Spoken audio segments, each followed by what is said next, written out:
Asambleja Kombëtare Franceze ka votuar dhe ka miratuar projekt ligjin për të lejuar disa personave në fazat e fundit të një sëmundjeje terminale të drejtën për t'i dhënë fundjetës së tyre mendimin e personelit mjekësor.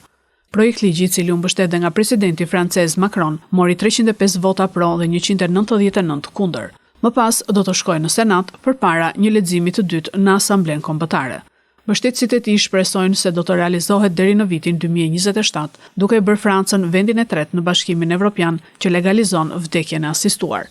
Sipas dispozitave, vetëm pacientët me një sëmundje të rëndë të pashërueshme dhe në fazë të avancuar ose terminale që përjetojnë vuajtje të mëdha fizike ose psikologjike, do të kenë të drejtë të aplikojnë për këtë procedurë. Ata duhet të jenë në gjendje të shprehin qartë dëshirën për të përfunduar jetën dhe do të kërkohet të konfirmojnë vendimin pas një pritjeje 48 orëshe. Doza vdekjepruese do të administrohet nga vetë pacienti ose nga personeli mjekësor nëse pacienti nuk është në gjendje. Vendimi përfundimtar do të merret nga një mjek pas konsultimit me kolegë të tjerë.